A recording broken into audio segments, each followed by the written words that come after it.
जैकी बगनानी तथा नेहा शर्मा फिल्म यंगिस्तान में एक दूसरे के साथ रोमांस करते दिखाई देंगे, जिसमें उनके अलावा फारूक शेख और बोमन ईरानी भी है। यह फिल्म प्रेम कहानी तथा भारतीय राजनीति पर आधारित है। जैकी बगनानी तथा नेहा शर्मा इन दोनों की जोड़ी बन तो गई, लेकिन केवल एक फिल्म में। जैकी की इस फिल्म के बारे में कहना है कि मेरे लिए यंगिस्तान नाम एक युवक को दर्शाता है। यह फिल्म असामान्य परिस्थिति में जीवन की सामान्य कहानी है। इसमें इमोशन देखने लायक है। यह फिल्म युवाओं के लिए बनाई गई है। इसमें एक संदेश है जो देश के हर कोने तक जाएगा। गौरतलब है कि जैकी अब तक कल किसने देखा, फालतू, अजब गजब लव, रंगरेज जैसी फिल्मों में अभिनय कर चुके हैं। वहीं नेहा शर्मा भी अब तक क्या सुपर कूल है हम, जयंता बाई की लव स्टोरी, यमला पगला दीवाना 2 जैसी फिल्मों में अभिनय करने के बावजूद एक बड़ी हिट का इंतजार कर रही हैं। देखना होगा कि यह दोनों संघर्षरत कलाकार अपने तथा एक दूसरे के लिए कितने लकी साबित होते हैं। मेहनत करनी भी पड़ी और नहीं भी करनी पड़ी बिकॉज रिसर्च के लिए आजकल जो पॉलिटिकल सिनारियो क्या है और लोगों को क्या चाहिए और क्या नहीं चाहिए, और जहाँ नहीं करनी पड़ी वो ये है कि I was being myself. मैं ज़्यादा कुछ कोशिश नहीं कर रहा था, I was not trying too hard जो यंगस्टर्स हैं। और मैं बिल्कुल सोचता नहीं हूँ फिल्म में मुझे क्या बोलना है चाहिए, क्या नहीं बोलना चाहिए। जो मन में आता है, जो दिल में आता है वो बोल देता हूँ, और जितना निभा सकता हूँ उतना ही वादे करता हूँ। Adding on to this, whose body language is following, any particular body language you are following, especially for the Prime Minister? What sort of language vocabulary or you learn from them? I've been following a lot of people's body language. Like I like the positive attitude of Barack Obama. Late Shri Rajiv Gandhi ji.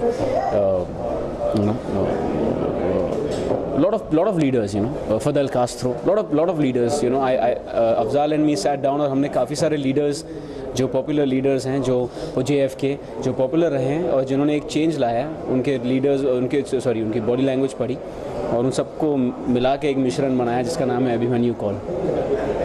Neha, is it easy to be a girlfriend of a prime minister?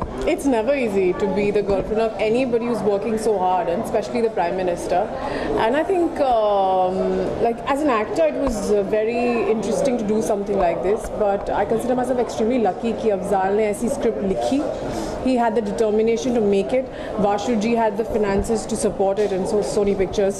So I'm glad that this film was made more than anything else. And for me, yes, it's a young girl, so it's pretty much like me.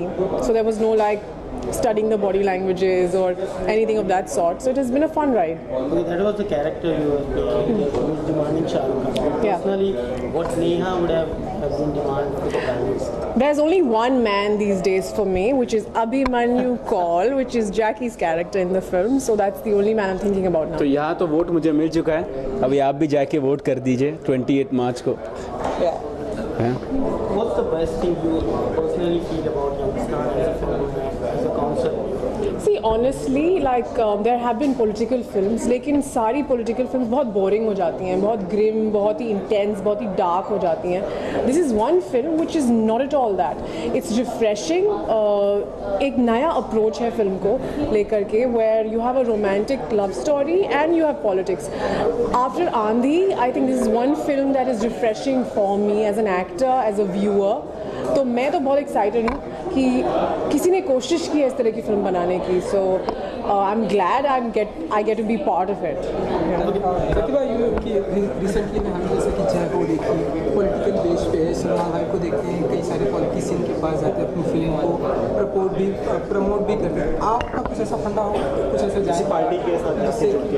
देखिए, हम पहली बात तो किसने क्या किया है क्या नहीं किया है वो तो मैं ज़्यादा कहूँगा नहीं. हम तो नए एक्टर्स हैं, हम तो अभी शुरुआत कर रहे हैं, इसलिए मैं रिप्रेजेंटेटिव यंग इंडिया का हूँ कि हमें लगता है कि आजकल के जितने भी पॉलिटिशियंस हैं वो एक दूसरे पे उंगली उठाते हैं, हमें वो करना नहीं है. यंगस्टर्स को ये प्रॉब्लम नहीं है कि आप गलती करें, और यंगस्टर्स को ये भी प्रॉब्लम नहीं है कि आपसे गलती हो जाए, चूक हो जाए या वादे करके आप निभा नहीं पाए. लेकिन अगर नहीं कर पा रहे हो तो आप एक्सेप्ट तो करो कि यार हाँ मुझसे गलती हो गई और मैं पूरी कोशिश करूँगा कि इसे वापस नहीं करूँ. आप खुद की गलतियां छुपा रहे हो, दूसरों पे उंगली उठा रहे हो. I think that's what people don't like, youngsters don't like. Be realistic, या वी आर नॉर्मल पीपल, हम सबसे गलतियां होती हैं, लेकिन क्योंकि हम में से चुन के आप वहाँ जाके बैठे हो, तो फिर अगर ऐसी बात है तो एक 28 साल का लड़का ही जाके बैठ जाए, हम क्यों किसी बड़े आदमी के लिए वोट करें? पहली बात तो प्राइम मिनिस्टर का ये मतलब नहीं है कि एक बुजुर्ग आदमी ही होना चाहिए. You know it can be a young boy who is intelligent, who is smart, और जो यंग इंडिया की प्रॉब्लम्स को समझे. बस it's common sense. But do you feel that experience matters? 100% experience matters, and that's why you have the board, and that's why we have Farooq sir's character in the film to guide him correctly.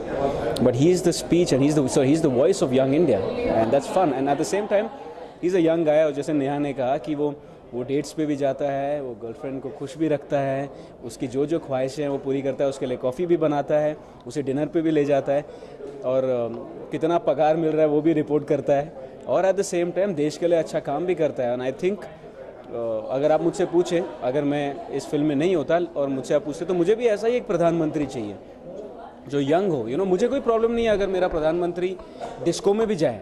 अगर वो काम अच्छा कर रहा है तो मुझे कोई प्रॉब्लम नहीं है. हाँ, अगर आप काम अच्छा नहीं कर रहे हो फिर मुझे प्रॉब्लम है कि आप क्या कर रहे हो. एंड ऑल्सो लाइक दे से चैरिटी बिगिंस एट होम, तो आई थिंक आप घर से शुरुआत होनी चाहिए. So like he takes care of his home first, not first, he takes care of his home and he takes care of the nation. So I think that's how it should be. आप सब कुछ अगर control कर लें तो wow, I mean that's a perfect scenario. So I think Abhimanyu का character is somebody like that. I mean he's taking over everything and taking care of everybody.